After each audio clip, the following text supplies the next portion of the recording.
Good afternoon, this is Sean Golding with Golding & Golding, here to discuss a common scenario we see around this time of year, just about tax filing time, where taxpayers learn for the first time that they may have been out of compliance for prior years for failing to file the FBAR, Foreign Bank and Financial Account Reporting.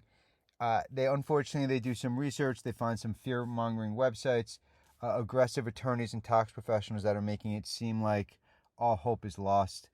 That is not true. It's just a form in the scheme of life, and oftentimes taxpayers who are out of compliance can get back into compliance relatively safely. So let's go through it. First, not everyone has to file the FBAR. The three types of individuals that do are U.S. citizens, lawful permanent residents, foreign nationals who meet the substantial presence test. Domestic entities, trusts may have to do it too. Controlled foreign corporations, maybe. Some people who can make a treaty election if they live in a foreign country. That's a treaty country, they may be able to elect to be treated as a foreign person for tax purposes. IRS says you have to file it. A recent case in District Court of California, I believe ROS Day says maybe not. In addition, if you're in the U.S. because you meet the substantial presence test and that's what's making you file taxes and ultimately the FBAR, if you don't meet the substantial presence test or there's an exception, then you may avoid having to file the FBAR. Excuse me. Common reasons you did not file the FBAR, right? We've handled thousands of cases involving FBAR and FATCA. We work with taxpayers across the globe, more than 85 countries at this point. But typically the stories are relatively the same. One, you never heard of the form until recently, right? Like, why would you know about an FBAR if maybe you moved to the United States as a permanent resident, you had all of these accounts before you came to the United States, you're tax compliant in the foreign country where you live. So the thought of having to report that is nonsensical. It's not the first thing that will come to your mind. There's no book of tax that you get when you become a U.S. person for tax purposes and ultimately, again, having to file the FBAR. So the fact that you only recently heard of it does not mean anything bad is going to happen. Okay, it just means you have to get into compliance. Another common situation we see is when you don't realize that it's not just for foreign bank accounts. So let's take an example. David has $800,000 in foreign pensions, but only $4,000 in foreign bank accounts. Maybe he has a current account in the UK, an old NRO or NRE in India. And so his thought, and from talking to other people when he first came here, was that he doesn't have to file the FBAR. The FBAR is for foreign bank accounts. His foreign bank accounts don't exceed $10,000. The IRS had some published guidance earlier on the website. I believe it's still there. It's not very clear. It really doesn't distinguish between U.S. pension and foreign pension. But another common scenario is just taxpayers don't know that it's more than their foreign bank accounts, investment accounts, certain foreign life insurance policies, pensions, etc., etc. Another one is that your CPA never told you about it, right? So you have a CPA. They know you're from a foreign country, right? You told them that you have foreign accounts, maybe you have foreign income. They told you there was nothing you had to do. Maybe they didn't know about it.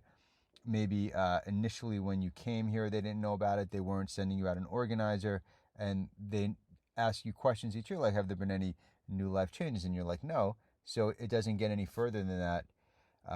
That's a common situation. And another one we see is when you misunderstood TurboTax or Tax Act or any other Credit Karma, any common taxpayer software where they don't really parse out whether you have to file an FBAR, who has to file it, the difference between the $10,000 threshold for FBAR and $50,000 minimum threshold for FATCA, etc., etc.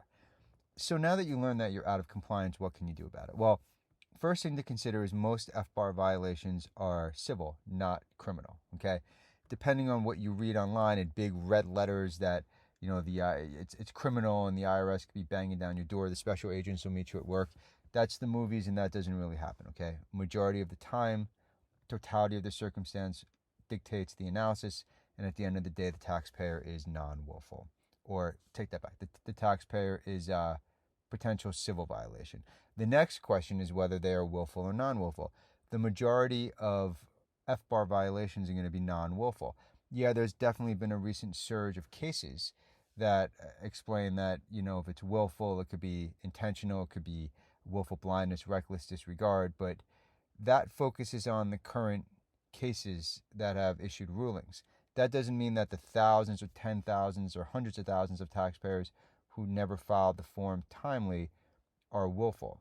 For the most part, taxpayers are going to be non-willful.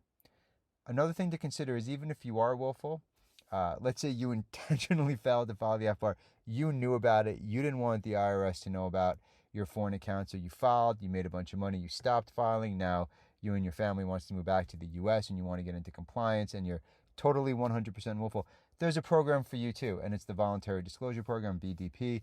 The majority of the time they do not pursue a criminal prosecution. We've done hundreds of VDPs and no one has ever been prosecuted. So for the most part, VDP is a very complicated, detailed, it's intrusive, it requires a lot of the taxpayer, much different than streamlined and delinquency procedures, but at the end of the day, they typically don't pursue criminal prosecutions. If you're out of compliance and you want to get into compliance, there's lots of different programs you could do. As I mentioned, if you're willful, the only option you really have is VDP. If you're non-willful, there's a lot more options available.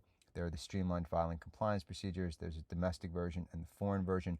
Both of them are for foreign accounts, assets, investments, and income. It's just domestic means you do not qualify as a foreign resident, and the penalty waiver instead, you have the 5% Title 26 miscellaneous offshore penalty.